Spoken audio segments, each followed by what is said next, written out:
Hai guys, kembali lagi di Books by IOSIS dan untuk video kali ni aku nak cakap pasal September Wrap Up. Aku L. Hai.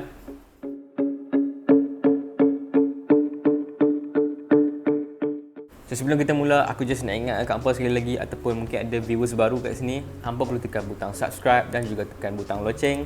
Dan kalau hampa rasa video-video kat channel aku ni best, menarik dan berfaedah, hampa boleh like dan juga share. So macam video TBR aku sebelum ni, aku dah cakap, aku dah mention aku nak baca total 5 buku. 3 buku from Time Street dan juga 2 buku from aku punya sendiri. Tapi aku hanya boleh achieve 3 buku saja actually. This 3 buku saja. Dan 3 buku tu adalah buku yang Time Street bagi. So buku yang aku sendiri beli, aku belum lagi terbaca. So dalam 3 buku ni, setiap satu buku ada 3 star, ada 4 star, ada 5 star punya review. So kita tengok. So buku pertama yang aku baca adalah The Course of Miracles by Kester Grant. Ni adalah buku debut dia, Kester Grant ni. Dan buku ni adalah buku fantasy, YA, fiction. Buku ni dia berlatar belakangkan dekat France, dekat Paris pada zaman Revolution dulu, pada tahun 18 something. Dalam buku ni dia tunjuk dia punya keadaan di negeri France tu, dekat bandar Paris tu, di mana ada gap yang besar antara orang kaya dan orang miskin. Dia tunjuk keadaan orang miskin yang sanggup jadi kriminal. Dia tunjuk keadaan di Paris yang di mana mereka ni merempat, mereka ni hidup di atas jalanan, mereka tak ada rumah, tak ada makanan. So buku ni tunjuk satu jurang di antara geng-geng, geng-geng kayangan dengan geng-geng yang duduk dekat jalanan ni sangat jauh. So disebabkan keadaan yang macam tu, disebabkan situasi yang macam tu, dia wujud satu satu organisasi, satu gerakan dalam shadows lah. Dia macam behind the scene punya gerakan yang sangat memfokuskan untuk nak bagi kehidupan yang normal kepada rakyat-rakyat ni supaya mereka boleh teruskan kelangsungan hidup mereka. Buku ni juga adalah buku retelling, buku penceritaan semula. So dalam buku ni, author dia cakap buku ni melibatkan retelling untuk 3 jenis tajuk, iaitu The Jungle Book, Les Miserables dengan Six of Crows. So aku jujur cakap, aku tak pernah baca lagi Les Miserables tu dan Six of Crows tu. Actually dia dalam list aku punya TBR, cumanya aku belum dapatkan lagi buku tu. Yang aku boleh relate adalah The Jungle Book. Tapi elemen Jungle Book tu aku tak boleh dapat pun dalam buku ni. So aku cuba baca juga dan aku tahu buku ni dia macam dia retelling dia melibatkan 3 buku tu dan aku tak dapat relate yang lagi 2 tu. Tapi aku cuba cari yang Jungle Book punya relations tau. Tapi aku tak jumpa dalam buku ni. Tak jumpa dekat mana dia punya retelling daripada segi animal tu, daripada segi hutan tu, kat mana Mowgli, Bagheera, kat mana bear tu, Baloo apa semua tu kan. Aku tak jumpa. Aku baca sampai habis, even aku tak jumpa dekat mana related element dengan Jungle Book tu. So lepas habis baca, aku pun buat research online, aku pun cari dekat mana retelling idea Jungle Book dalam buku ni. So rupa-rupanya retelling idea Jungle Book dalam buku ni sangat sangat tersirat tau. Dia bukannya sangat fizikal, sangat obvious di mana ada Mowgli ke, ada Bagheera ke, ada unsur harimau ke apa ke, ada. Dia unsur mereka ni hidup dalam satu keadaan yang di mana terkurung dalam jungle, di mana mereka organisasi ni ibarat satu jungle dan ada orang yang berpangkat tinggi, dia tu ibarat macam Shere Khan. Lepas tu Nina, dia punya main character dalam buku ni, dia ibarat Mowgli dan sekian. So benda tu sangat susah, sangat tak dapat obviously dalam buku ni kalau hampa baca macam tu je. So hampa kena selami dalam buku ni, selami dalam. Baru hampa akan jumpa apa yang dimaksudkan dengan retelling dengan konsep Jungle Book dalam buku ni. So itu satu point. Point kedua adalah Course of Miracles ni adalah satu organisasi dalam behind the scene, organisasi yang cakap shadows lah. Mereka ni yang backup, mereka ni ada satu rules, satu ground rules, satu guides di mana dalam organisasi tu mereka pecah pula kepada courts yang lain, mereka pecah pula kepada guilds yang lain. So dalam The Court of Miracles ada ni 1, 2, 3, 4, 5, 6, 7, 8, 9. Ada 9 guilds dalam ni. 9 ni ada fungsi dia, ada peranan dia tersendiri dalam untuk menjadikan organisasi ni lebih solid, lebih berstruktur. Ada dia punya hierarchy dia. So bagi aku personally, elemen-elemen courts ni aku taklah baca banyak. Aku dah baca Holy Black punya dan aku tahu SJM punya book pun banyak main dengan courts. banyak main dengan guilds ni.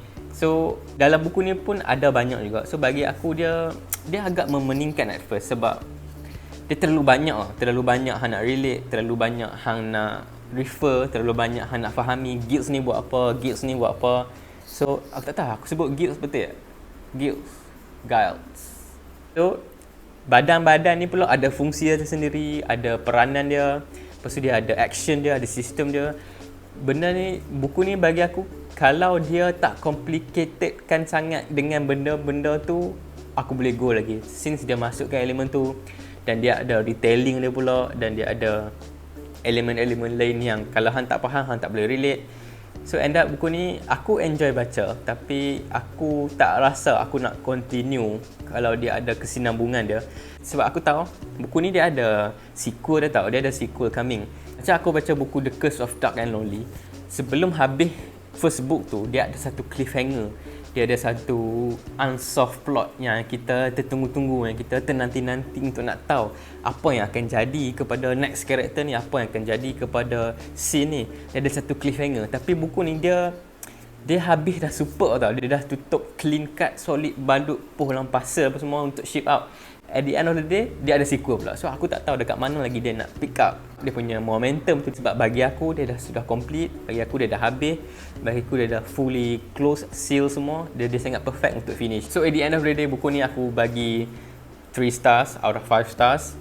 Dan hampa boleh baca lagi, aku buat ada full review untuk buku ni, The Course of Miracle, dekat aku punya blog, dan link ada dekat bawah description box. Okay, next book adalah Masterclass from Christina Dawker. Dia tulis kat sini author of Vox. Aku tak pernah baca lagi buku Vox, so this is my first reading untuk Christina Dawker. So this is how it goes. Buku ni mengisahkan satu keadaan di mana macam dystopian lah. Dia macam in the future, but it is in very very near future bagi aku. Sebab dia sangat relatable apa yang terjadi. So dia mengisahkan pasal satu keadaan, satu dunia di mana dunia tu sangat maju, dunia tu sangat high end, dunia tu sangat standard, di mana dunia pada zaman tu menyebabkan akademik, menyebabkan education sangat jadi orang cakap high class tau. So in order untuk budak-budak sekolah ni, untuk mereka move on, untuk mereka continue mereka punya education setiap hari, education sekolah mereka, sistem mereka ditentukan oleh IQ ataupun Q. Sistem Q ni melibatkan numbers tau. So setiap budak mereka ada mereka punya Q. Setiap orang dia ada dia punya Q, setiap pekerja dia ada Q, setiap budak dia ada Q, setiap employee dia ada Q. So Q ni menentukan di mana nasib hampa, di mana arah tuju hampa. Tapi dalam buku ni dia memfokuskan pasal education kat sekolah lah. So dekat sekolah ada 3 level education.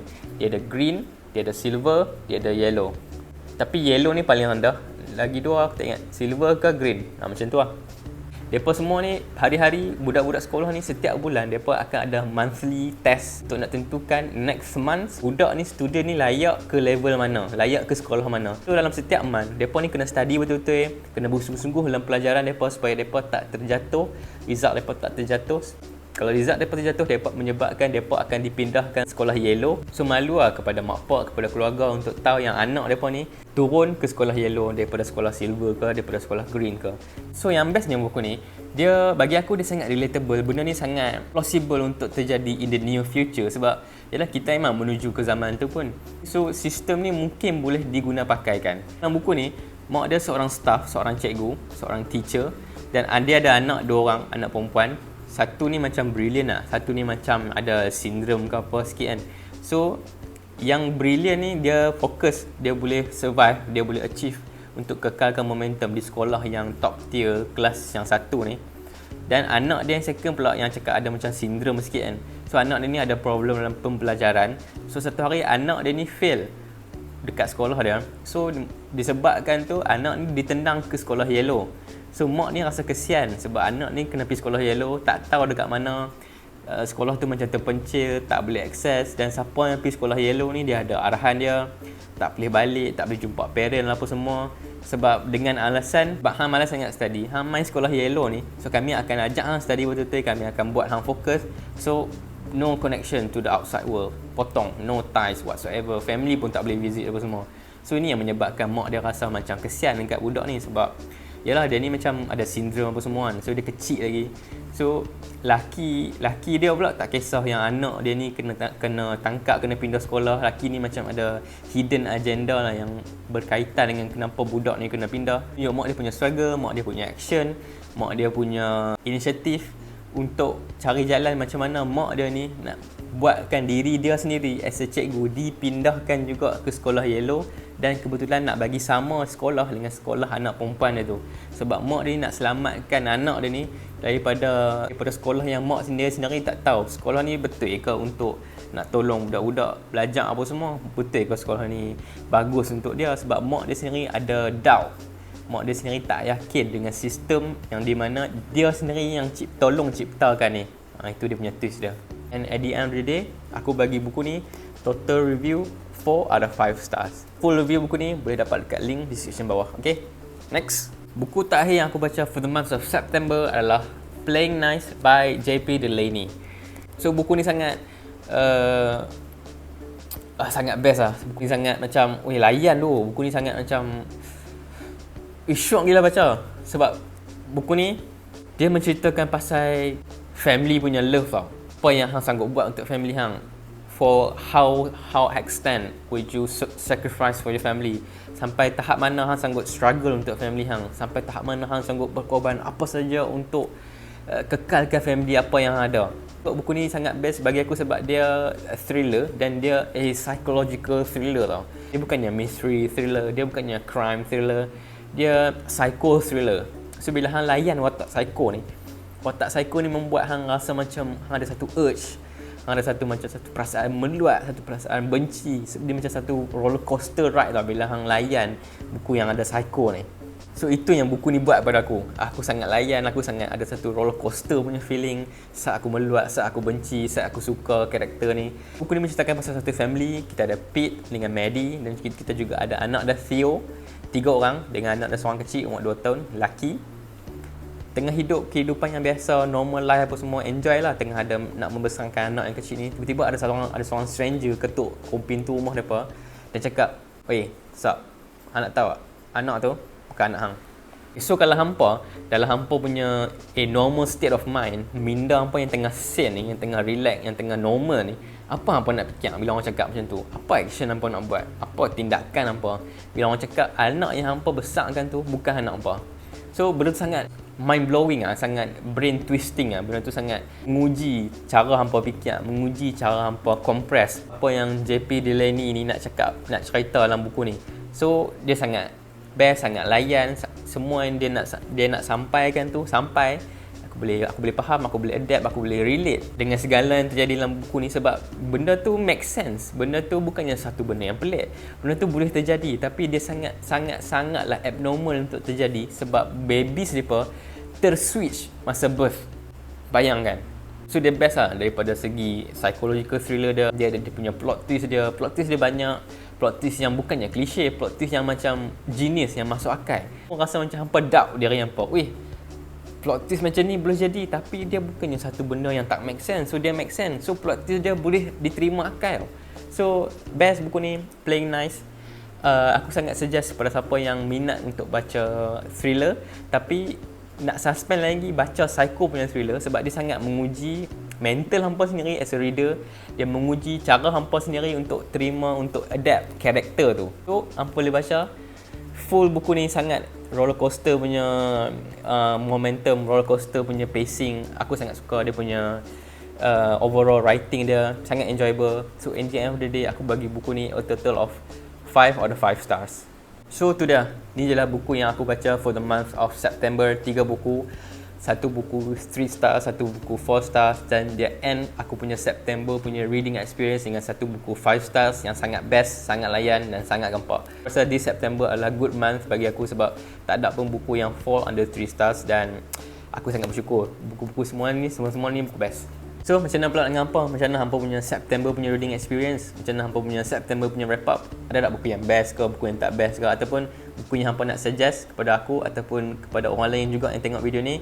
Share everything dekat ruangan komen kat bawah. So macam biasa, jangan lupa subscribe di channel aku, dan juga pada siapa yang belum tekan butang like kat bawah. Dan again, thanks for watching Books by Oasis. 6L. Bye. Bye.